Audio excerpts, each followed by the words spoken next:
Fenntartom azt is, hogy az időseket azért is kell tisztelni, mert sokkal többet éltek, sokkal többet szenvedtek, sokkal több áldozatot hoztak, sokkal több tapasztalatot gyűjtöttek. Az ember azért civilizált lény, hogy tudja, ezt kordában tudja tartani, ezt el tudja halasztani, ezt alá tudja rendelni magasabb rendű céloknak. Egy kutyának nincsenek terhei, mert ő hál' Istennek olyan ösztönlény, akinek viszont nincsen gondolkodása, tehát ő nem érzi tehernek az, hogy te elmentél otthonról, és te otthon hagytad őt. Ezt a kombinációt ő nem csinálja, hogy bezzeg te elmentél, és bezzeg te itthon hagytál, és bezzeg már hány óra telt el. Köszönd meg a létedet, mert te itt élsz, tudsz gondolkodni, amit az előbb mondtam, és van, amihez képes neked jobb embernek lenni.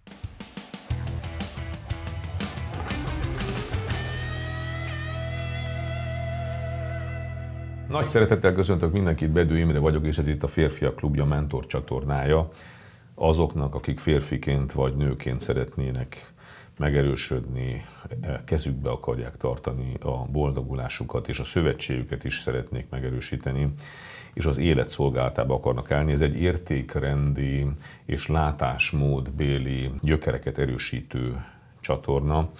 Aki először lenne itt, azoknak mondom ezt, és egy komoly társaságban itt, tehát akik bírják követni azokat a gondolatokat, akik szembe mennek nézni azzal a tükörrel, ami a saját belső fejlődésükről szól. Gyorsan az elején szeretném elmondani, hogy valamiféle módon megváltozott a YouTube-nak az algoritmus, ezt most el fogom mondani párszor, és akik korábban feliratkoztak, azoknak sem jeleníti már meg, hogy megjelent az új videó, mert újra meg kell keresni a feliratkozás mögött azt a csengőt, és be kell állítani, hogy minden videóról szóljon. Nekünk csak heti 2 van, úgyhogy nem fogunk túlterhelni benneteket, de legyetek szívesek, szóljatok esetleg másoknak is, akiről tudjátok, hogy rendszeres nézője volt a csatornának. Azért van így összeesve a csatorna nézettsége, mert azt mutatják a statisztikák, hogy a töredékének mutatja, akik a feliratkozó számban ott vannak, mert átállította a YouTube olyanra a beállítást, hogy ő újra be kell állítsa, hogy mindegyiket mutassa. Tehát nem biztos, hogy korrekt ez az ő részükről, de a mi részünkről meg szeretnénk, hogyha ismét neki lendülnénk. Persze csak az, aki szeretné, és olyanoknak szóljatok, és olyanokat hívjatok meg a csatornára, akik hasonlóképpen gondolkodnak, és szeretnének megerősödni. A mai nap egy olyan témával szeretnék foglalkozni, ami kommentben jött vissza. Ahányszor említem azt, hogy az időseket tisztelni kellene, és hogy a tiszteld anyádat és apádat az egy milyen fontos dolog, és a generációk közötti kapcsolódásnak ez a parancsa, hogy a fiatalabbak tiszteljék az öregebbeket. Ahányszor ezt említem, annyiszor kapok szívhez szóló, valóban értékes leírásokat arról, hogy ők miért nem szeretnék tisztelni a saját anyjukat, apjukat, hogy milyen csapnivaló anyjuk, apjuk volt, ami tényleg valóságosnak tűnik, és hogy sokszor megnyomorította az ő életüket, vagy úgy érzik, hogy nem sok minden jót kaptak tőlük. És hogy hát hogy gondolom én azt, miért kellene nekik tisztelni. És most erről szeretnék beszélni, hogy miért lenne jó azoknak, akik nem tisztelik, még most sem, mégiscsak jó, miért lenne jó tisztelni ezeket az embereket? Mert végső soron már az a kérdés, hogy nekünk, akik aktív életet élünk, miért jó ez? És hogy hogyan kéne ezt megközelíteni? Mert valamilyen módon a mi saját gyógyításunkról is szól ez a csatorna. És ez az egész téma ugyanarról szól, amiről majdnem minden videó, hogyha ezeket a szülőket nézzük, és most tekintsünk el tényleg a személyes dolgoktól, de olyan történetek vannak, amit most én le akarok egy picit így redukálni, és ezért nagyon egyszerűen hívjuk csak azt, hogy vannak, akik ösztönlényi életet éltek, akik ösztönlényként élték az életüket, akár szülőként is. Ez azért fontos, mert most is vannak, akik ösztönlényként élik szülőként az életüket, és most vannak gyerekeik, és most van ideje felébredni abból, hogy ösztönlényként éljük az életünket. Azokon elméletileg a teljesítményükön nem sokat van, amit tisztelni, a végére ki fog derülni, hogy mégis mi az, amit keresnünk kell, és találni fogunk olyat, amit lehet tisztelni, nagyon-nagyon fontos dolgokat. De az ösztönlényt fel kell ismerni. Tehát az ösztönlényt önmagunkban is fel kell ismerni. Elnézést kérek mindenkitől, de erről legyünk már bátrak ezen a csatornán legalább. És ugye mondjuk a férfiakról beszélve csak, Ezekről az apákról, akikről itt szó van, akik elmentek dolgozni, aztán hazajöttek és nem szóltak semmit, mert ha nem tetszett nekik valami, akkor jól megverték a család összes tagját, vagy morogtak néha valamit, meg megitták a magukét, meg aztán csak elmentek dolgozni, aztán volt egy-két haverjuk, akkor ugyanígy morogtak egy kicsit, az volt a beszélgetés, és utána ugye élték az életüket. Tehát ezek valahogy ma is jellemző azért, hogy úgy is fel lehet nőni, hogy így ösztönlényként növekszünk, és még az iskoláinkat is el tudjuk végezni, mert érzelmileg nem kapcsolódunk, nem fejlődünk ki teljesen. Aztán, ha elkezd szőrösödni a micsodánk, mondjuk férfiként, de esetleg nőként is, akkor elkezdünk kajtatni ugye, valamiféle ugye, megoldás sok iránt, és akkor dolgozni később muszáj lesz így is, úgy is, tehát az oké. Aztán később lehet, hogy még ösztönlényként is megsajnálja ezeket az embereket valamilyen nő, aki vagy gyereket akar, vagy megesik rajta a szíve, és mégiscsak hozzámegy, de valójában úgy kezdenek el gondoskodni ezekről, mint egy állatról, tehát ami persze ember, meg szépen meg is fel tud öltözni, meg néha-néha kedves is tud lenni, de valójában egy ilyen mindig vigyázni kell a környezetében, mert olyan, mint egy oroszlán, ugye, hogy jó kedve van, akkor jó, de ha nem, akkor leharapja a fejed, és akkor tehát mindig kellene lenni egy ilyen sokkolónak, vagy tehát átvitt értelemben. És mégiscsak így kell egy ilyen ösztönlény mellett élni, viszont csak elmegy pénzt keresni, de ha hazajön, akkor ösztönlényként enni akar, aludni akar, és hogyha bárki belezavar ebbe, az ösztöni, hogy éppen mihez van neki kedve, hogy ő focit néz, de valaki átmegy előtte, vagy ő eltervezett valamit, és nem úgy alakul, akkor azt ösztönlényként torolja meg. Reszen megharap, vagy beléd rúg. Hát ugye, de ez nem, mondjuk a kutyáknál sincs ilyen, tehát a kutyák azok képesek érzelmeket kifejteni, és azért ennél sokkal jobban odafigyelnek. Most ezt őszintén mondom, mint kutyás ember, és most is új kis kutyát nevelek, hát egy nagy kutyát nevelek, mert egy óriás schnauzer lesz belőle, de látszik már most annak az intelligenciáján, hogy érzelmileg ennél sokkal magasabb szinten tud viszonyulni egy emberhez, és odafigyelni arra, hogy meddig mehet el. És nem azért, mert fél, hanem azért, mert van egyfajta kötődése. De amiről én beszéltem, ez felismerhető. Ugye, tehát sok ilyen embert, ismerünk is ilyen embereket, és ilyen emberekről is szólnak ezek a beszámolók. Egyrészt ugye, amiket abban a videóban mondtam, hogy egyel-kettővel ezelőtt, azokat fenntartom, mert a társadalom többségében ez nem igaz. A társadalom többségében igenis tiszteletre méltó, vagy sok mindenben tiszteletre méltó idősek vannak, és fenntartom azt is, hogy az időseket azért is kell tisztelni, mert sokkal többet éltek, sokkal többet szenvedtek, sokkal több áldozatot hoztak, sokkal több tapasztalatot gyűjtöttek, és ezért azzal a tisztelettel lehetne belőlük ezt valamilyen módon kiszedni, és valamilyen módon átvenni. Rengeteget lehetne tanulni ezektől, még az ösztönlényektől is, hogyha valamilyen módon kommunikációs viszonyba tudunk velük keveredni, belátom, hogy ez komoly energiát igényelne, de biztos vagyok benne, hogy néha-néha beszűrődik az ő világukba is az a fajta belső ilyen önreflexió, ahol ők azért értékelik az életüket, és nem lehet nekik ezt könnyű megtenni. Persze ez nem csak a férfiakra, hanem a nőkre is vonatkozhat, mint az, amit mondtam. Ma a nőket kifejezetten az ösztönlényi létre kezdik átnevelni. Tehát az a fajta liberális javaslat, hogy az az igazi szabadság, miszerint te azt tehetsz, amit éppen eszedbe jut, amihez kedved van, tegyél azt, amit akarsz, és semmit ne tegyél meg, nincsenek kötelességek, nincsenek semmiféle ugye, hogy mondjam, a felelősség, mert a felelősség, a kötelesség, nő, férfi, bármi, az mind-mind békjó, az a szabadságodat megtöri, tehát az ösztönlényi életre bíztad egy egész világméretű gépezet. Ennél lejjebb már nem lesz.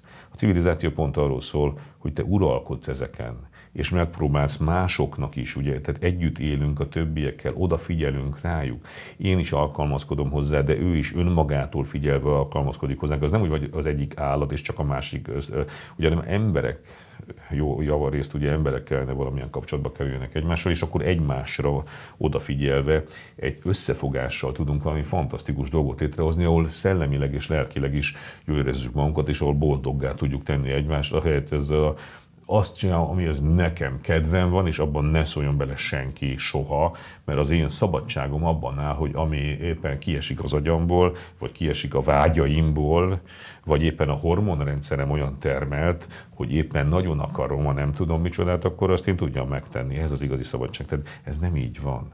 Az ember azért civilizált lény, hogy tudja, ezt kordában tudja tartani, ezt el tudja halasztani, ezt alá tudja rendelni magasabb rendű céloknak. Tudom, hogy nehéz, bizonyos szellemi színvonal alatt nehéz követni, amit mondok, de itt ezen a csatornán olyanok vannak, akik ezt tudják, és ezt külön köszönöm. Csak meg szokták jegyezni, hogy hát nézik, de aztán elfáradnak.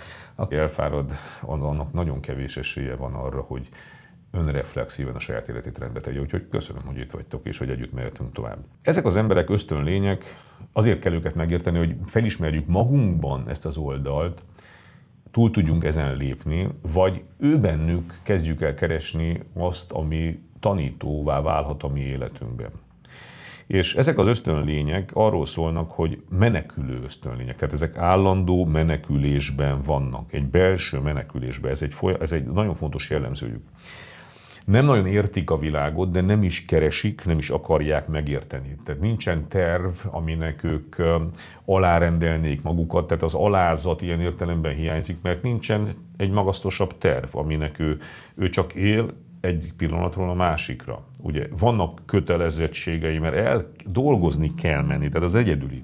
Az összes többibe az ösztönei szerint él. A munkában sajnos nem tud ösztönei szerint élni, mert vannak főnökei, meg vannak ugye muszáj dolgok. Hát ez ritkán nehezen tűrik, de azért mégiscsak. De ő csak létezik, neki csak terhei vannak az ösztönlénynek, főleg, hogyha ember. Egy kutyának nincsenek terhei, mert ő hál' Istennek olyan ösztönlény, akinek viszont nincsen gondolkodása, tehát ő nem érzi tehernek az, hogy te elmentél otthonról, és te otthon hagytad őt. Ezt a kombinációt ő nem csinálja meg, hogy bezzeg te elmentél, és bezzeg te itthon hagytál, és bezzeg már hány óra telt el, hanem te elmentél, akkor ő alszik, meg unatkozik és minden, de ha hazajössz, akkor meg örül és kész. És ezt az összes kombinációt nem csinálja, de az ember viszont igen. Tehát ő neki nehezére esik, minden, ami ellenére van az ő ösztöneinek, és bizony terhei vannak, a gyümölcseit se nagyon ismeri fel az ő munkájának, mert ahhoz egy érzelmi érettség kellene, hogy ő lássa, hogy mi a jó, miért jó neki az, mit termett ő, mi lett abból, amit ő csinál az ő áldozatainak, a gyümölcsének, hogy örülni tudjon. Ahhoz is kéne egy érzelmi érettség, de neki nem lesz jó. Tehát ő egyszerűen csak enni, inni, dugni, aludni, röfögni a haverokkal, tehát ezek a jó dolgok, és ami ebbe beleszól, azt agresszíven fogja lenyomni, mert egyszerűen ő gyorsan, tehát az energiaspórlás miatt is van egy agresszió, hogy gyorsan, és akkor azt is jelenti, hogy 15-ször meggondolod azután, hogy szóljál ebbe bele, tehát egyszer, ha agresszív lesz, akkor utána egy fél évig nem kell ezzel foglalkozni, mert mindenki rettegni fog tőle. Tehát ez egy menekülő állati rész, aki néha megszusszan, de egy állandó idegi terhelésben van. És ennek ellentetje az, hogyha valaki szembe mer nézni az igazsággal, szembe mer nézni az élettel, szembe mer nézni a problémáival. Ezek vagyunk mi ezen a csatornán, akik nyitott szemmel megmerjük nézni, hogy mi van körülöttünk. Képesek vagyunk arra, hogy értelmezzük ezt a bizonyos valóságot, mert szembeállunk vele is, nem menekülünk. Tehát nem vagyunk sem ösztönlények, sem menekülő ösztönlények is, szembe tudunk ezzel állni. Ehhez persze bátorság és józanság kell. Itt már rögtön bejönnek ugye azok, hogy például a függőségek, hogy egy menekülő ösztönlény ahhoz, hogy ne kelljen szembenézni a problémával, ne kelljen neki azt értelmezni, ezért rá kell innia, vagy rá kell lőnie, vagy rá kell szippantania, vagy nem tudom, miket szoktak csinálni, mert hál' Istennek ehhez mind nem értek. Nyilván az ivást azt tudom, meg értem, tehát oké. De a többit még csak nem is láttam, de tudom, hogy van. Tehát ezeket kell csinálnia azért, de akik nem, tehát mi, azok meg bátrak vagyunk és józanok akarunk maradni, mert szembe merünk ezzel nézni, mert megtanultuk kezelni, és tudjuk, hogy van, amivel kezelnünk, és ez az egyik képességünk az, hogy nem menekülünk, mert szembenézünk a valósággal, a másik az, hogy önuralmunk van. Tehát az önuralom, ami csak neveltetés által, gyakorlás által, először külső erőszak van, hogy önuralmad legyen, utána meg átadják neked, hogy te legyen saját önuralmad. Először kívülről mondják meg itt a határ, ott a határ, és akkor te megtanulod azt betartani, és utána már nem mondja meg senki, hogy hol a határ, de magadat elkezded önuralommal korlátok között tartani azért, hogy megold azokat a problémákat, amikkel, ha szembenéztél és észrevetted, akkor meg tudod ezeket oldani. És ez tesz bennünket olyanná, hogyha a sok-sok megoldásból nekünk sok-sok gyümölcs keletkezik, akkor mi építjük a világot, mi jól érezzük magunkat, és sokkal egészségesebbek vagyunk, és egyszerűen a megoldásra fókuszált erő lesz az uralt erő, amit mi használni tudunk. Ellentétben a menekülő ösztönlénnyel, akinek az ereje a dühöngésre és az áldozati játszmákra és az energia spórlásra irányul, ami még egyszer mondom úgy működik, hogy soha többé nem legyen senki keresztbe menni előtte, mert neki arra nincs ideje, hogy ne aludjon akkor, amikor aludni akarja, hogy ne szexeljen, amikor szexelni akarja, értjük ezt, mert hát neki éppen akkor az jutott eszébe. Tehát az ellentetje ennek a valósággal szembenéző és az önuralommal kezelni bíró ember. És azért beszélünk erről, mert a valósággal való szembenézéshez azért nagyon fontos, hogy szülőként, hogyha most mi szülők vagyunk mondjuk éppen most, és kritizáljuk azokat a szülőinket, akiket éppen ott megírtak nekünk, hogy hát micsoda szörnyű szüleik voltak, hogy nekünk jó példával elő kell járnunk a gyerekeink előtt, hogy újra meg újra elmondjuk, hogy most is van egy probléma, ma is van egy probléma, ez is probléma, az is probléma, de ezt is megoldjuk, azt is megoldjuk, mert ebből lesz az a hozzáállás, hogy ő merjen szembenézni ezekkel a problémákkal, mert én megmutatom, hogy nézd meg ezt is, meg nézd meg azt is. Hú, most van egy nagyon súlyos probléma, mert gyógyíthatatlan beteg. És abba is benne állunk egészen a végéig, és utána van egy nagyon súlyos probléma, mert gyászolni kell. Ez nem semmi dolog. Ez egy szörnyű, kiesett valaki a családból, ez egy nagyon fájdalmas dolog. De nézd meg, hogy megyünk itt át együtt ezen. Nézd meg a Józsi bácsit, a Kati nénit, a hiszét, engem nézzél meg. Összegyűlünk újra, meg újra, beszélünk arról az emberről, ezt a gyász folyamatot, és megtanulja az a gyerek, hogy fantasztikus, mert mi szembe merünk nézni ezekkel a problémákkal. Mert mi tudjuk, hogy van nekünk olyan belső erőnk, ami a megoldáshoz kell. Tudjuk, hogy van egy közösségünk, ami kell a megoldáshoz. Tehát, és hogy van, értjük ezt a konstrukciót, tehát ha le akarnám redukálni ezt, akkor talán erre a kettőre, hogy mi vagyunk, akik szembenézünk ezzel az összes olyan problémával, józanul szembe tudunk nézni, és van egy belső önuralmunk, ami koncentrált erőt kifejtést tud létrehozni a megoldáshoz. Ezáltal viszont ritka sok gyümölcs terem. Tudom, hogy ismétlem önmagam, de néha azzal is vádolnak, hogy miért ismétlem önmagam, mert egyszer se csináljátok meg. Ugye, tehát az lenne a lényeg, hogy én lehet, hogy soha többé nem mondanám, hogyha valakik megcsinálnák, csak tényleg addig viszont érdemes mondani, még meg nem csináljuk, mert az ismétlés a tudás anyja, de jó lenne a tudásból gyakorlat lenne, tehát, hogy, és akkor már nem kell többet. El se kellett volna indítanom ezt a csatornát nyilvánvalóan, hogyha minden olyan nagyon rendben lenne, de végül is és mindannyiunk életében rendet kell tenni. Én magamnak is mondom ezeket, és ezért magamnak is ismételgetem ezeket, és nagyon igyekszek, hogy úgy is éljek, ahogy beszélek. Úgyhogy örülök, hogy együtt vagyunk, és menjünk is tovább. Most következünk mi. Azok, akik a kommentet írják, azok, akik a kommenteket olvassák, és magukra ismernek, azok, akikben van egy dű. A mi saját gyógyításunk, hogy egyszer csak helyre kell állítani ezeket a dolgokat. El kell jönnie annak az időnek, amikor felnőtt emberként már nem hivatkozok arra, hogy mi történt, hanem azt mondom, hogy én jobban akarok csinálni. Tehát egyszerűen ennek a gyógyítását a saját kezemben veszem, és nem mondom azt, hogy hát nem kaptam meg.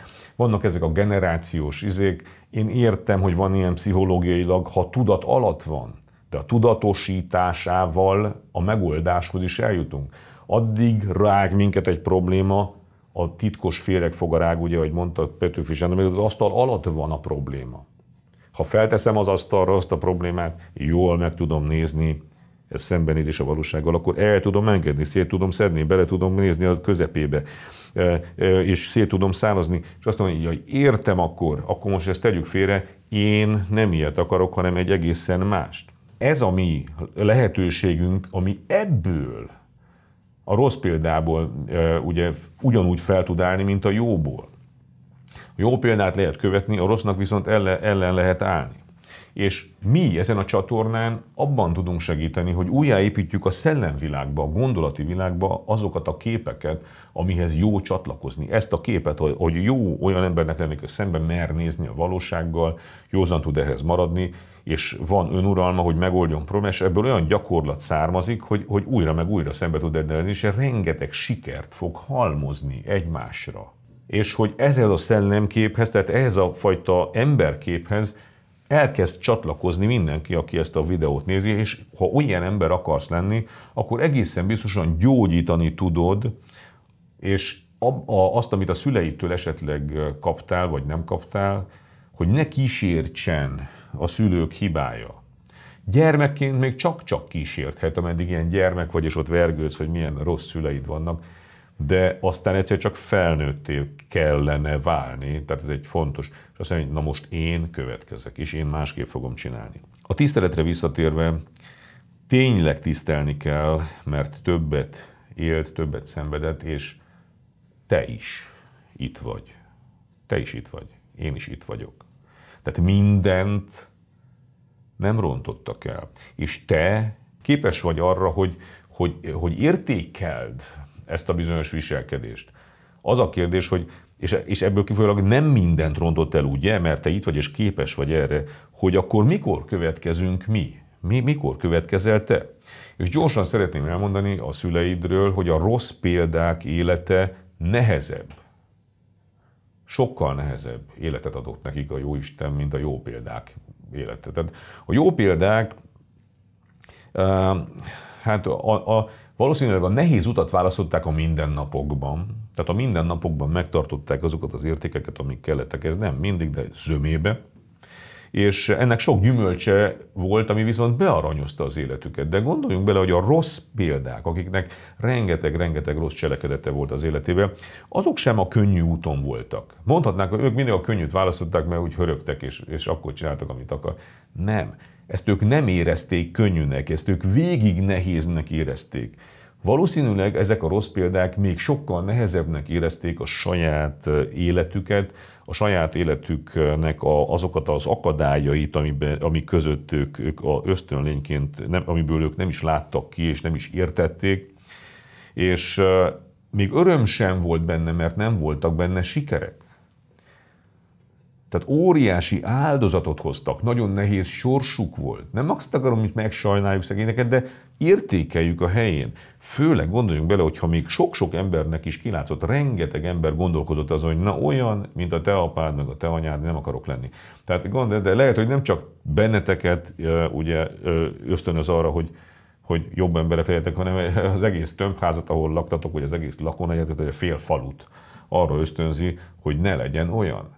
Hihetetlen nehéz sors, de hihetetlen magas szintű tanítás. Ezekre a példákra szüksége van az emberiségnek. Milyen szörnyű lenne, most sajnálom, hogy éppen közületek vannak, akik ezt meg kellett, hogy éljék. De mégis csak jó példák között élni valószínűleg teljes mértékben lehetetlen is, tehát nem is tudna működni. Az egyedüli, fantasztikus gyümölcse ennek a szörnyű lenyomatnak, amit ezek a nehéz életek hagytak, az az, hogyha te javítani tudod, hogyha az egy fantasztikus gyümölcselet, hogyha te másképp fogod tenni. És ez az esély, hogyha te neked lehetőséget biztosít arra, hogy most eldöntsd azt, hogy te felnőttként beleállsz abba, hogy de jó, figyelj, igazándiból még arra is biztatnának, hogy köszönd meg a létedet, mert te itt élsz, tudsz gondolkodni, amit az előbb mondtam, és van, amihez képes neked jobb embernek lenni. Óriási sikered van, sikert tudsz elérni. Ahhoz képest, hogy a másik egy nagyon jó embernek a gyerekéhez képest, ugye nagyon jó emberhez képest a gyereke nagyon keveset tud előrelépni. vagy nagyon fel kell kötni a gagyát. Ott is vannak pszichológiai problémák, hogy vajon apám, anyám nyomdokába tudok-e jutni. Nagyon-nagyon nem, az sem olyan könnyű. Csak értsük ezeket a relatív dolgokat. De mindannyiunk kezében minden példa lehetőséget ad arra, hogy mi építsük a világot, ami azt jelenti, hogy épebbé tesszük, mint ami volt korábban. Gyógyítsuk a világot. Ezzel az a rossz hír is jár, hogy ha te kritikus vagy, tehát kritizáltad a szüleidet, tehát érted ezt az egészet, akkor már nincs mentséged, hogy te jól kell csináld. És ezért fogjunk össze, mert nem könnyű ma jól csinálni, fogjunk össze. Itt azért rengeteg témát, én ezt a fajta szellemképet építem itt, amihez jó csatlakozni, mert akkor megoldások születnek, jó döntések születnek belőle, és sikerek születnek belőle, és gyümölcsöző élet születik belőle, hogy képesek legyünk átalakítani a rosszat, vagy megerősíteni a jót. Úgyhogy ezt szerettem volna nektek elmondani. Még egyszer mondom, hogy szóljatok másoknak is, akiket ismertek, hogy állítsák át azt a csöngöt, mert az algoritmus miatt most már nem látják az új videókat, mert át lett állítva. Tehát a csöngő mellett van ez a gomb, hogy ők minden videóról kérnek értesítést, ez heti 2 nem olyan sok, de azt újra be kell pipálni. Jó, tehát ti is, ha tudjátok, tegyétek meg. Köszönöm, hogy lélekben tudunk együtt lenni. Én nagyon igyekszek a lelken keresztül építeni, vagy a szellemen keresztül építeni a mindennapi életetek gyakorlatát, és ez a szellemi összefogás valójában megteremti a földi összefogás lehetőségét is, úgyhogy köszönöm, hogy egy közösségben lehetek veletek. Hajrá együtt!